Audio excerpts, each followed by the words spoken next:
और एक करिश्माई काम की बात मैं इसलिए कह रहा हूं कि बहनों भाइयों, उत्तर प्रदेश का मुख्यमंत्री मैं भी रह चुका हूं। मैं तो कल्पना भी नहीं कर सकता कि 6 महीने के अंदर कोई व्यक्ति इतने फैसले कर सकता है।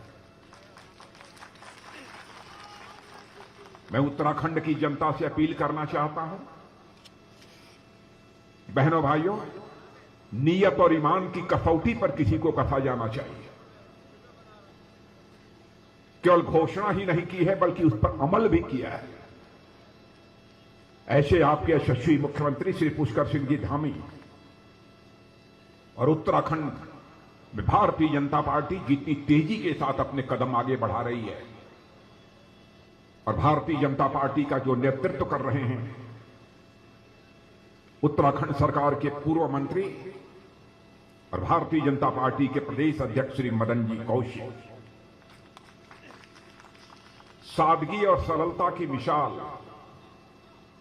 और हमारे साथ हमारे सहयोगी के रूप में, हमारे मित्र के रूप में रक्षा राज्य मंत्री की जो भूमिका निभा रहे हैं और भारतीय जनता पार्टी के भी जो प्रदेश अध्यक्ष रह चुके हैं ऐसे श्रीमान अजय जी भट्ट और हमारी आदरणीय सांसद जिनका परिचय कराने की मैं समझता हूं आवश्यकता नहीं है, श्रीमती माला राजलक्ष्मी शाह जी, श्री ज्योति प्रसाद जी गौराला इस यात्रा के संयोजक, श्री वीरेंद्र सिंह जी सह संयोजक, श्रीमती नीरू देवी प्रदेश मंत्री प्रभारी उत्तरकाशी, श्री केदार सिंह जी रावत हमारे बहुत ही पुराने मित्रों में, यहां के विधायक यमुनेत्री के श्री रमेश जी चौहान जिलाध्यक्ष उत्तरकाशी और श्री विजयपाल मखलोगा और इस मैदान में उपस्थित उत्तराखंड की देवभूमि, तपोभूमि और वीर भूमि के मेरे सभी सम्मानित बहनों एवं भाइयों, लंबे अरसे के बाद उत्तरकाशी की किसी सार्वजनिक सभा को संबोधित करने के लिए आप सबके सामने खड़ा हुआ। केदार सिंह जी रावत जो हमसे मिले तो उन्होंने कहा कि भाई साहब, आपको याद है 25 साल पहले इसी उत्तरकाशी में मैंने आपकी एक सार्वजनिक सभा कराई थी। मैंने कहा कि मुझे याद तो है कि मैं उत्तरकाशी आया हुआ था, लेकिन कितने साल पहले आया था यह मुझे याद नहीं है। उन्होंने याद दिलाया। बहनों भाइयों, भले ही मैं उत्तरकाशी में देर से आया हूं, लेकिन दुरुस्त आया हूं। आप सबके बीच में खड़ा हूं यहां पर।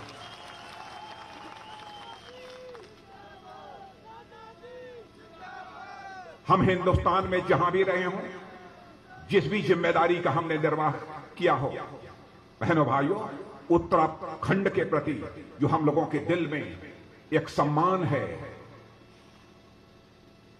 इस देवभूमि के प्रति, और यहां के बहादुर सैनिकों ने जिस तरीके से सीमा की सुरक्षा में अपनी भूमिका का निर्वाह किया है, बहनों भाइयों, वह सम्मान केवल उत्तर प्रदेश की जनता में ही नहीं बल्कि हिंदुस्तान के किसी भी कोने में चले जाइए, यह उत्तराखंड के प्रति यह सम्मान देखने को आपको मिलेगा।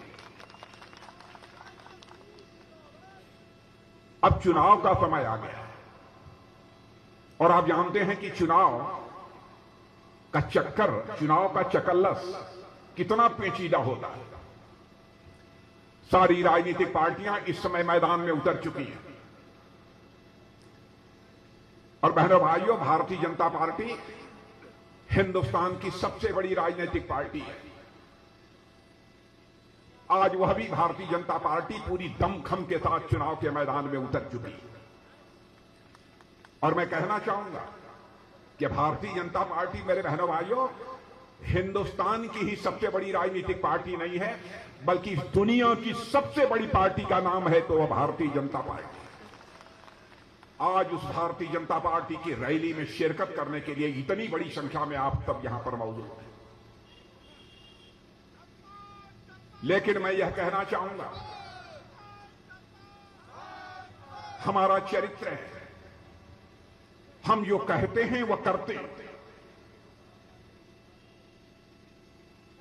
जब से भारत आजाद हुआ है, आपने देखा होगा, आपके बीच भी बहुत सारे राजनीतिक पार्टियों के नेता आए होंगे, तरह तरह के आपको आश्वासन दिए होंगे, वादे किए होंगे। काश इस आजाद भारत के 75 वर्षों में आंशिक रूप से भी अपने वादों को पूरा कर दिया होता तो शायद हमारा यह भारत दुनिया की महाशक्ति कई वर्षों पहले ही बन गया होगा। और इसी नेताओं की कथनी और करनी में अंतर होने के कारण ही भारत की राजनीति के प्रति भी लोगों का विश्वास कम हुआ है। नेताओं पर से लोगों का विश्वास घटा है। आज यदि मैं आपके सामने यहां पर बोलने के लिए खड़ा हूं, मुझे भी लगता है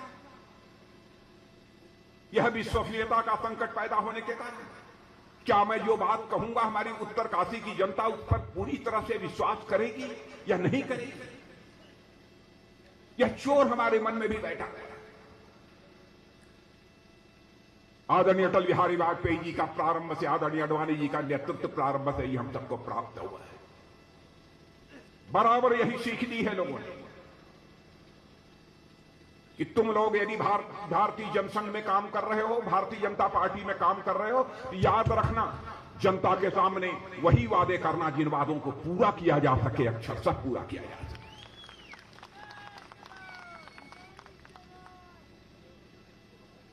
बहुत ज्यादा पीछे तो आपको नहीं ले जाना चाहूंगा, लेकिन 2014 से लेकर अब तक 7.5 वर्ष हो गए केंद्र में हमारी सरकार को काम करते हुए, हमारे यशस्वी प्रधानमंत्री आदरणीय नरेंद्र मोदी के नेतृत्व में। भले ही हमारा कोई विरोधी क्यों न हो, इस सच्चाई को उसे स्वीकार करना पड़ेगा। बहनों भाइयों, इन 7.5 वर्षों में अंतर्राष्ट्रीय जगत में भारत की साख बढ़ी है, भारत की प्रतिष्ठा बढ़ी है, भारत का मस्तक ऊंचा हुआ है। आपके उत्तराखंड के भी बहुत सारे लोग दुनिया के दूसरे देशों में जाते होंगे। कुछ लोग पढ़ाई लिखाई करने जाते होंगे, कुछ सैर सपाटा करने जाते होंगे। उनको इस बात की जानकारी होगी आज के कुछ वर्ष पहले भारत को अंतर्राष्ट्रीय मंच पर जिस गंभीरतापूर्वक लिया जाना चाहिए, लोग गंभीरतापूर्वक नहीं लेते। लेकिन आज आप मेरे उत्तराखंड इस वीर भूमि के रहने वाले बहनों भाइयों सीना ठोक कर कह सकते हो कि आज उस भारत के नागरिक हो कि अंतर्राष्ट्रीय मंचों पर आज भारत यदि कोई बात बोलता है तो दुनिया गंभीरतापूर्वक सुनती है और उस पर अमल करने की कोशिश करती है। योगा या आपकी देन है, उत्तराखंड जैसी इस तपोभूमि की देन है योगा। क्या कल्पना कोई कर सकता? कोई ऐसा भी भारत मां का लाल पैदा होगा कि हमारी योगा की पद्धति को सारी दुनिया में जन जन तक पहुंचाने में कामयाबी हासिल कर लेगा। संयुक्त राष्ट्र संघ में जाकर जिस तरीके से हमारे प्रधानमंत्री नरेंद्र मोदी जी ने योगा का बखान किया, यह योग भारत का है, भारत के ऋषियों और मनीषियों की देन है हमारी योगा। इससे क्या क्या लाभ होते हैं सारे विश्व ने इसे स्वीकार कर लिया। 178 देशों का समर्थन हमको संयुक्त राष्ट्र संघ में प्राप्त। क्या इस प्रकार का करिश्मा कभी आपने संयुक्त राष्ट्र संघ में देखा था? इसीलिए मैं कह रहा हूं अंतर्राष्ट्रीय जगत में भारत की प्रतिष्ठा बहुत बड़ी है। दमखम के साथ आज हम अंतर्राष्ट्रीय जगत में खड़े हैं और जो कहते हैं वो करते हैं, जैसा मैंने कहा। और आज जब हमारी विजय संकल्प यात्रा चल रही, आज समापन है। बहन भाइयों, विजय संकल्प यात्रा केवल इसलिए नहीं है कि हम आपसे वोट मांगे, वोट दीजिए, वोट दीजिए। आप मुझे जांचेंगे, परखेंगे, तौलेंगे। यदि हम आपकी कसौटी पर पूरी तरह से खरे उतरेंगे तो मैं जानता हूं कि हमारी उत्तराखंड की जनता इतनी ईमानदार जनता है, वह निश्चित रूप से भारतीय जनता पार्टी के कमल के फूल का ही बटन दबाएगी। विजय संकल्प यात्रा में हम आए हैं, हमारा भविष्य, हम भविष्य में हम उत्तराखंड के लिए क्या करने वाले हैं, मैं आज आपको बतलाकर जाना चाहता हूं। उत्तराखंड के लिए हम भविष्य में क्या करेंगे, कुछ सोच समझकर आदरणीय अटल बिहारी वाजपेयी जी ने उत्तराखंड राज्य का निर्माण किया था। मेरे बहनों भाई, वैसे एक आदर्श राज्य बनाना चाहते थे और एक ऐसा राज्य बनाना चाहते थे, ऐसी तपोभूमि से बनाना चाहते थे कि दुनिया में रहने वाला कहीं पर कोई भारतवासी हो अथवा भारत की ओरिजिन का कोई व्यक्ति रहता हो, यदि उसके मन में आस्था श्रद्धा का भाव पैदा होता है तो अपना मस्तक टेकने के लिए वो उत्तराखंड की धरती पर जाए। एक ऐसा राज्य आदरणीय अटल बिहारी वाजपेयी जी बनाना चाहते। आदर्श राज्य का वह सपना पूरी तरह पूरा नहीं हो पाया। क्षमा कीजिएगा, इसके लिए केवल हम ही दोषी नहीं हैं।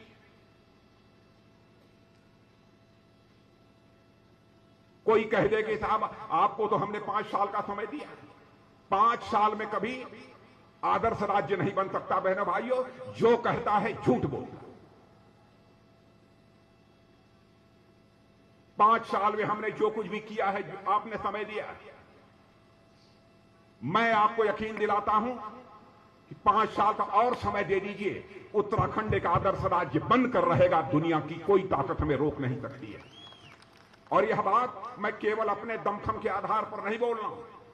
हमारे प्रधानमंत्री के दिल में इस उत्तराखंड को बनाने, आदर्श राज्य बनाने की एक तड़पण है, तीस है। उसे हमने देखा। केदारनाथ क्या हालत थी उस प्राकृतिक आपदा के बाद। हमारा ही प्रधानमंत्री साहब से रहा नहीं गया। उसने कहा कि इस केदारनाथ, इस भूमि, जो वह स्थान है, एक नए स्वरूप में दिखना चाहिए ताकि दुनिया के दूसरे देशों के से आने वाले लोगों के लिए भी एक आकर्षण का केंद्र बने। लेकिन हमारे यहां के कांग्रेस के एक पूर्व मुख्यमंत्री हैं, बड़े सीनियर नेता हैं, वह कहते हैं साहब ये नरेंद्र मोदी। भैया एक मिनट, ये नरेंद्र मोदी मार्केटिंग करने के लिए उत्तराखंड में आते हैं। बहनों भाइयों, मैं पूछना चाहता हूं, क्या हमारा प्रधानमंत्री मार्केटिंग करने के लिए यहां आता है? कांग्रेस के एक पूर्व मुख्यमंत्री फिर से मुख्यमंत्री बनना चाहते हैं। वह कहते हैं अरे भाई, केदारनाथ में जो गुफा बनवाई है, गुफा तो कांग्रेस ने बनवाई है, अब उसमें जाकर मोदी जी बैठ गए। मैं उन पूर्व मुख्यमंत्री जी जो फिर से मुख्यमंत्री बनना चाहते हैं, मैं उनसे पूछना चाहता हूं, यदि आपकी पार्टी ने, आपकी सरकार ने वह गुफा बनाई है तो साधना करने के लिए आप उस गुफा में बैठने की हिम्मत क्यों नहीं जुटा पाए?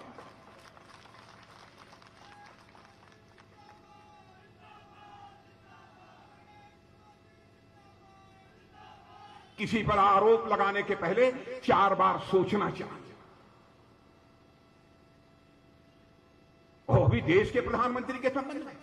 बहनों भाइयों, अपनी जिंदगी में भले ही कोई कांग्रेस का प्रधानमंत्री क्यों न रहा हो, मैंने अनर्गल आरोप किसी के ऊपर नहीं लगाया है, चाहे वह राजीव गांधी रहे हों, इंदिरा गांधी रही हो, पंडित जवाहरलाल नेहरू रहे हों, चाहे हमारे डॉक्टर मनमोहन सिंह जी रहे हों, देवगौड़ा जी रहे हों। मैं यह मानता हूं, प्रधानमंत्री प्रधानमंत्री होता है, वह व्यक्ति नहीं है, वह संस्था है। सभी के द्वारा उसका सम्मान किया जाना चाहिए।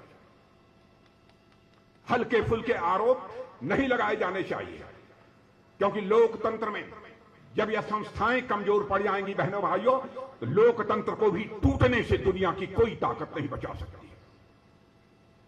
लेकिन जो आता है मार्केटिंग करने के लिए आ गए। हमने गुफा बनवाई थी, गुफा में जाकर बैठे, क्या क्या तमाशे, क्या हो गया? कहते हैं ये भारतीय जनता पार्टी वाले क्या चुनाव लड़ेंगे, ये तो 5 साल में 3 बार मुख्यमंत्री बदलते हैं। अरे हम 5 साल में 10 बार बदले, आपसे क्या ले?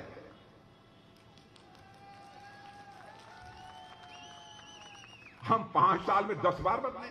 और बहनों भाइयों, यदि हमने आपसे वादा किया होता, यदि किसी को प्रोजेक्ट करके हम इसको मुख्यमंत्री बनाएंगे, प्रोजेक्ट करके यदि हमने चुनाव लड़ा होता, तो हम 5 वर्ष में एक भी मुख्यमंत्री न बदलते। पार्टी ने चुनाव लड़ा, पार्टी का यह अंदरूनी मामला था। हमको जब लगा तो पार्टी ने फैसला किया और मुख्यमंत्री बदल दिया। हमारा कोई भी मुख्यमंत्री बुरा नहीं था, चाहे हमारे त्रिवेंद्र सिंह रावत रहे हों, चाहे तीरथ सिंह जी रावत रहे हों।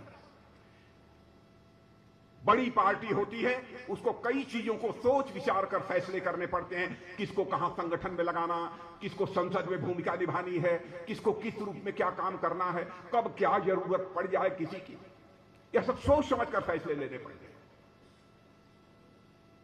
इसलिए हम लोगों ने बदल दिया। लेकिन आपके यहां क्या है? धरते झांपी बवंडर। पता नहीं यहां कहावत यह प्रचलित है कि नहीं। चुनाव शुरू नहीं हुआ कि कांग्रेस में मारामारी शुरू। आप क्या चुनाव लड़ेंगे? अरे आप अपने यहां देखिए, आपकी पार्टी को चाहिए अपने गिरेबान में आपकी पार्टी झांक कर देखे। मैं किसी व्यक्ति की बात नहीं करता, आपकी पार्टी अपने गिरेबान में झांक कर देखे। और बहनों भाइयों, हमारी पार्टी विचारधारा की पार्टी है। चाहे अटल जी प्रधानमंत्री रहे हों, चाहे हमारे मोदी जी प्रधानमंत्री हैं, चाहे कोई भी भारतीय जनता पार्टी का प्रधानमंत्री बन जाए, जिस विचारधारा को भारत की राजनीति में स्वीकार करके हमने अपने कदम आगे बढ़ाए हैं, बहनों भाइयों, चाहे पहाड़ टूट पड़े, हम अपनी विचारधारा से 1 इंच भी डिगेंगे नहीं। और यही वसूलों के प्रति, विचारधारा के प्रति हमारी प्रतिबद्धता है। हम कहते रहे हम आएंगे, अयोध्या की धरती पर भव्य मंदिर बनाएंगे। कांग्रेस के लोग कहते थे, दूसरे लोग कहते थे, ये भाजपा वाले ऐसे ही लोगों की आंख में धूल झोंकते हैं। जब चुनाव आता है तो लिख देंगे अपने घोषणा पत्र में, भाजपा आएगी और अयोध्या की धरती पर भव्य राम का मंदिर बनाएगी। आप जितने भी खड़े हैं बहनों भाइयों, और ऊपर के भी लोग जितने खड़े हैं, क्या यह सच नहीं है कि हम लोग सत्ता में आए तो आज अयोध्या की धरती पर भव्य मर्यादा पुरुषोत्तम भगवान राम के मंदिर का निर्माण हो रहा है। मेरे बहनों,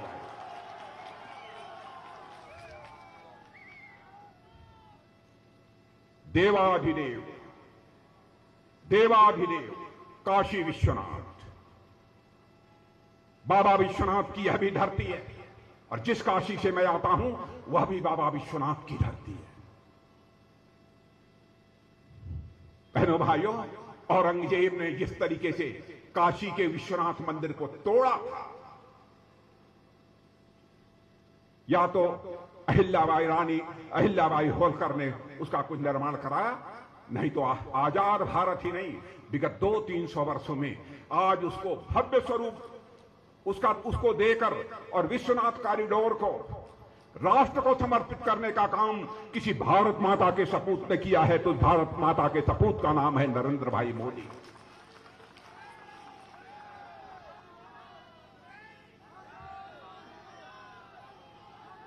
मैं कांग्रेस के मित्रों से कहना चाहता हूं, कृपया, हमारा सुझाव है आपको कांग्रेस के दोस्तों, आरोप लगाने के पहले 4 बार सोच लीजिए। सोमनाथ का मंदिर, राजेंद्र बाबू हमारे राष्ट्रपति थे, भारत के पहले राष्ट्रपति। महमूद गजनवी ने आकर किस तरीके से मंदिर को तोड़ा था, लेकिन उन्होंने कहा कि नहीं, मंदिर बनना चाहिए, ठीक ठाक मंदिर बनाया। लेकिन उस सोमनाथ के मंदिर को भी भव्य स्वरूप देने का काम किसी माता के सपूत ने किया है, तो उसका नाम है नरेंद्र मोदी।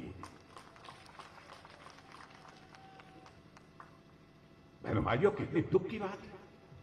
कल वह पंजाब गए थे, वहां कांग्रेस की सरकार है।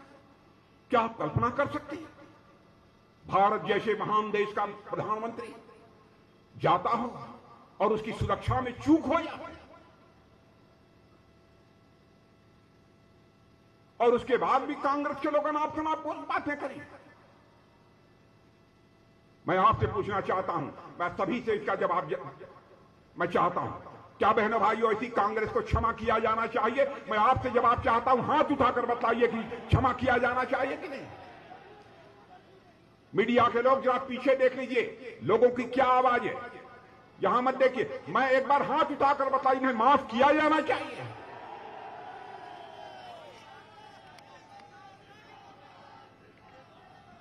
मैं ऊपर खड़े हुए लोगों से कहना चाहता हूं, प्रधानमंत्री देश का प्रतिनिधित्व करता है, यदि उसके सुरक्षा के साथ चूक होती है, आप बहनों भाइयों से पूछना चाहता हूं, क्या उसे क्षमा किया जाना चाहिए उस राजनीतिक पार्टी को?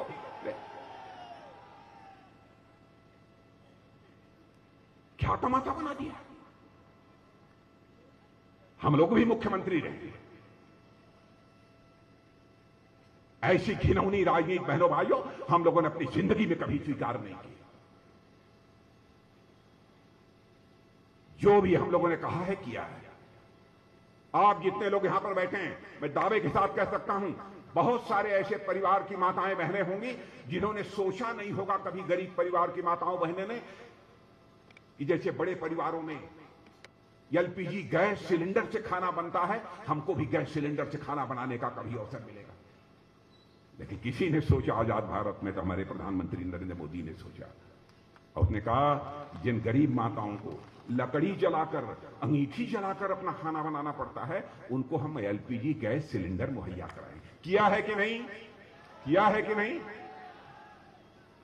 और यह भी वचन है 2024 समाप्त होते होते एक भी व्यक्ति ऐसा नहीं होगा जो कच्चे मकान में रहेगा, पक्का आवास मिलेगा।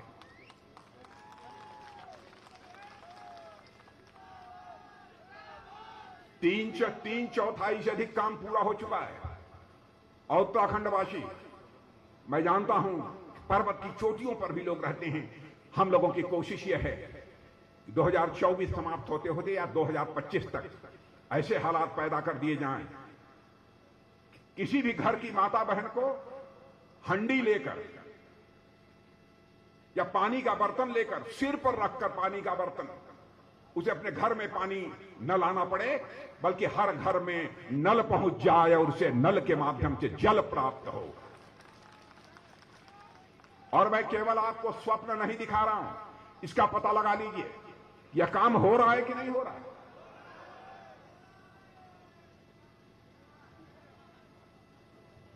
और मान लीजिए आप में से किसी की तबीयत खराब हो जाती है, आपके जेब में पैसा नहीं है, आप इलाज कराना चाहते हैं, कैसे इलाज होगा? एक योजना हम लोगों ने चलाई है, आयुष्मान भारत। कान खोलकर सुन लीजिए, आप आयुष्मान भारत का कार्ड प्राप्त कीजिए। यहां के मैं विधायकों से भी कहूंगा, सांसद जी से भी कहूंगा, इसका पता लगाइए, कार्ड दीजिए। यदि आपके पास आयुष्मान भारत का कार्ड है तो बहनों भाइयों, प्रतिवर्ष 5 लाख रुपए तक का आपका मुफ्त इलाज किया जाएगा। यह आयुष्मान भारत योजना, करोड़ों लोगों को देश में इसका लाभ प्राप्त हो रहा है, करोड़ों लोग। यहां पर हमारे किसान भाई यदि हो जाए, हाथ उठाइएगा, किसान भाई जरा हाथ उठाइए। और मेरी बात सही हो तब भी एक बार ताली जरूर बजाइएगा। यदि मैं कहने नहीं, जब मैं कहूंगा हमारी बात सही हो तो ताली बजाइएगा, नहीं मत बजाइएगा। क्या यह सही नहीं है? प्रधानमंत्री किसान सम्मान निधि के अंतर्गत प्रतिवर्ष 6,000 रुपया आपके खाते में पहुंच रहा है, पहुंच रहा है कि नहीं? अब मैं बतलाता हूं बहनों भाइयों, हमारे देश के प्रधानमंत्री थे आदरणीय स्वर्गीय राजीव गांधी।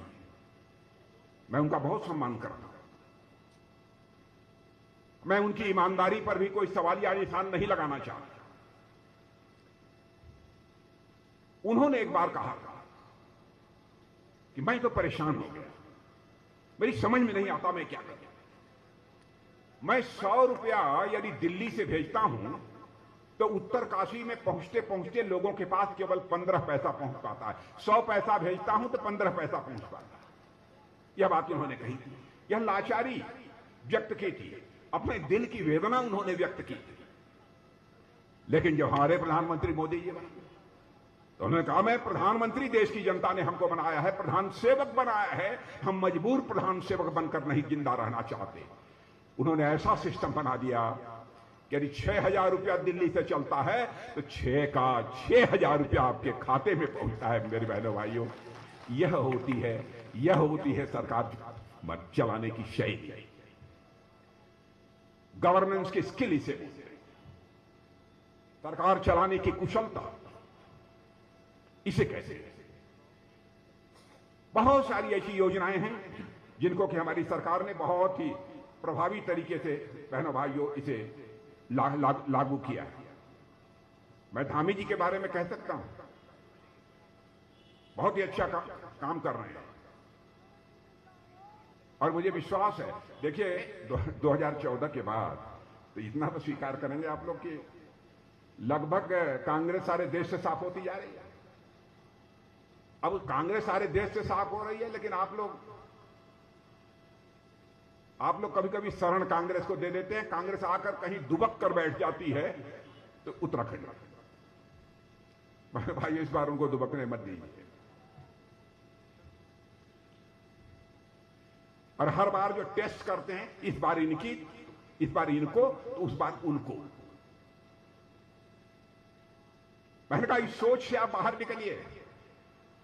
यदि एक बार आपने 2017 में हमको बनाया है तो एक बार 2022 में भी 5 साल का मौका हमको देकर देखिए। मैं अपील करने के लिए आया। बातें बहुत सारी हैं और बहुत सारी बातें लोगों ने कही भी हैं कि साहब इस पर भी बोल दीजिए, उस पर भी बोल दीजिए। अब इतनी बातें हैं कि मैं बोलूंगा तो लोग कहेंगे कि आए तो आश्वासन देके ज्यादा चले गए। लेकिन हमारे यहां की सांसद आदरणीय राजलक्ष्मी जी ने एक बात कही है, सैनिक स्कूल खोला जाना चाहिए। मैं धामी जी से कहूंगा कि अब चुनाव तो समाप्त हो जाने दिए, इतनी जल्दी सैनिक स्कूल खुलेगा नहीं।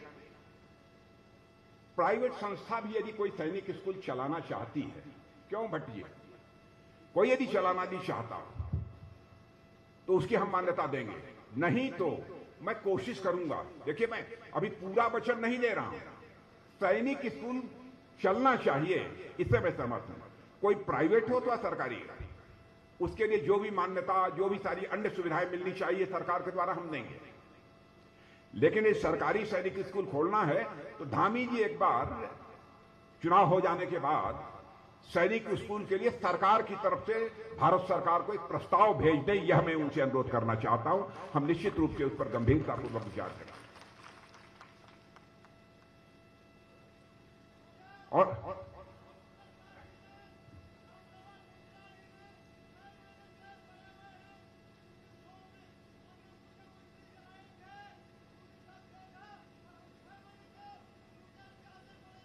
अच्छा,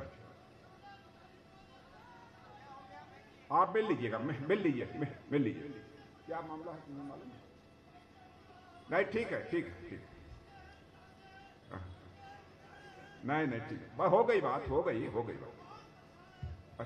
आप आज आइएगा, मुख्यमंत्री जी मिल लेंगे आपसे। आप आइए। आप तो एकदम बिल्कुल भारतीय जनता पार्टी की टोपी लगाए भाजपा के कार्यकर्ता हैं। हाँ मुझे मालूम है, मैं जानता हूं। तो बहनों भाइयों, और कोई ज्यादा मुझे बात नहीं कहनी है। मैं जब उत्तराखंड आया तो एयरपोर्ट पर जब रिसीव करने के लिए पुष्कर जी धामी आए थे तो मैंने उनसे पूछा कि भाई आपके एक हाथ में क्या हो गया? आपने देखा होगा ना, चोट लगी है ना? लगी है कि नहीं धामी जी के हाथ में चोट? तो मुझे याद आ गया, मैंने एक वीडियो देखा था। उस वीडियो में क्रिकेट खेल रहे थे और क्रिकेट खेलते हुए वो चोट लग गई थी। लेकिन देखिए, उसी दिन हमारी इच्छा हुई सचमुच की इनको केवल पुष्कर धामी नहीं कहा जाना चाहिए उत्तराखंड के मुख्यमंत्री को, बल्कि नहीं तो धाकड़ धामी कहा जाना चाहिए, जिस तरीके से यह बल्लेबाजी कर रहे हैं। और चोट के बावजूद भी खोल रहे हैं, चोट के बावजूद भी खेल रहे। और बहनों भाई रनआउट नहीं हुए और बड़ी सधी हुई बल्लेबाजी करते हुए इन्हें मैंने वीडियो में मैंने देखा था बहनों भाइयों। और मैं देख रहा हूं कि मुख्यमंत्री के रूप में बड़ी सधी हुई बल्लेबाजी पुष्कर धामी कर रहे हैं। तो चलेगा ये दौड़ेगा? मैं पीछे के लोगों से पूछना चाहता हूं,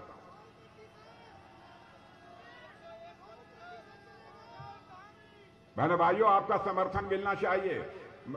मैं बहुत ही विनम्रतापूर्वक शीश झुकाकर मैं आपका समर्थन चाहता हूं।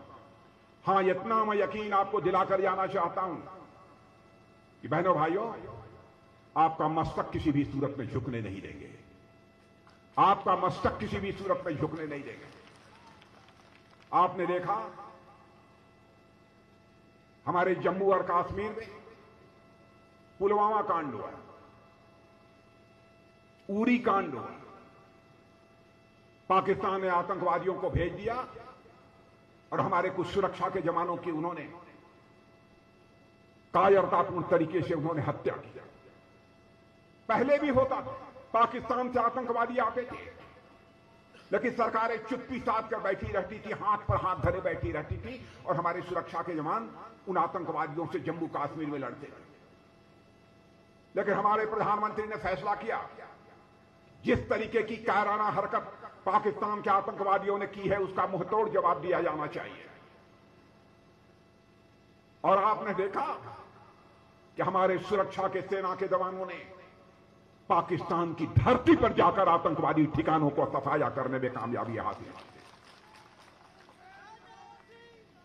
और इतना ही नहीं, जरूरत पड़ी एयर स्ट्राइक करके भी उनके आतंकवादी ठिकानों का सफाया करने में हम लोगों ने कामयाबी हासिल की है। बहनों भाइयों, हमने सारी दुनिया को संदेश दे दिया कि भारत अब कमजोर भारत नहीं है, भारत अब ताकतवर भारत बन चुका है।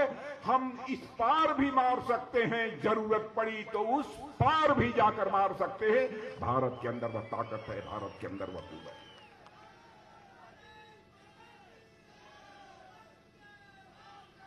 और जितने भी पड़ोसी देश हैं, मैं कहना चाहूंगा, सारे पड़ोसी देशों के साथ ही नहीं, सभी देशों के साथ हम अच्छे रिश्ते बनाकर रखना चाहते हैं। और मैं तो कभी भूल ही नहीं सकता, हमारे प्रधानमंत्री जी भी बराबर चर्चा करते हैं। जिंदगी में दोस्त बदल जाते हैं, लेकिन पड़ोसी कभी नहीं बदलता।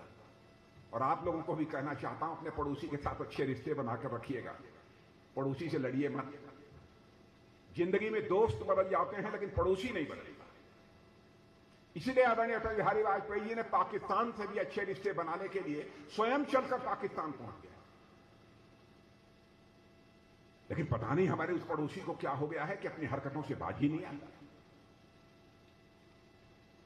लेकिन इतना मानकर चलिए, बाज तो आना ही पड़ेगा बहनों भाइयों, बाज तो आना ही पड़ेगा। और बराबर जम्मू कश्मीर के सवाल को जिंदा रखना चाहता। अब हम लोगों ने धारा 370 समाप्त कर दी, जिसके अंतर्गत जम्मू कश्मीर को विशेष दर्जा प्राप्त था, विशेष दर्जा प्राप्त था। यानी वहां का जो बाहर से कोई गया तो जम्मू कश्मीर में जमीन नहीं खरीद सकता। अन्य भी बहुत सारे ऐसे अधिकार थे जिनसे वो वंचित था। जो पहले उधर जम्मू के पीओके से आए हुए थे भारत में, उनको नागरिकता तक नहीं मिलती, अनुसूचित वर्ग को आरक्षण नहीं मिलता था, आदिवासियों को आरक्षण नहीं मिलता था, कुछ भी नहीं होता, पिछड़े वर्ग को आरक्षण नहीं मिलता। हम लोगों ने 1951 में कहा था, जब पंडित श्यामा प्रसाद जी मुखर्जी थे भारतीय जनसंघ के अध्यक्ष, जिस दिन हमारी सरकार बन जाएगी, जम्मू कश्मीर को जिस धारा 370 के अंतर्गत विशेष दर्जा प्राप्त है, हम उसको चुटकी बजाकर समाप्त कर देंगे। और बहनों भाइयों, देखा हमारी सरकार बनी,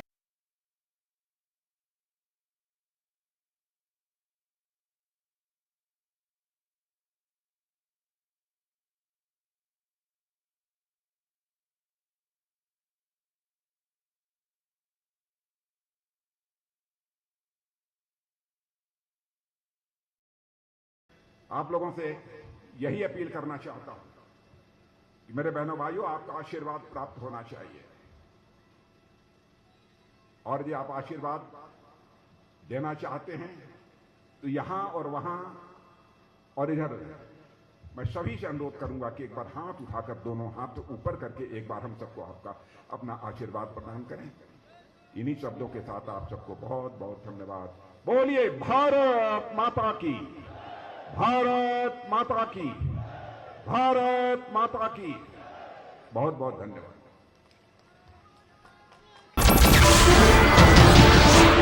नमस्कार, मैं हूं मानक गुप्ता। अगर आपको हमारा ये वीडियो पसंद आया हो तो इसे लाइक और शेयर जरूर करें। और हां, हमें सब्सक्राइब और फॉलो करना ना भूलें, ताकि आप देश और दुनिया की कोई खबर मिस ना करें। तो जुड़े रहिए हमारे साथ और देखते रहिए न्यूज़ 24।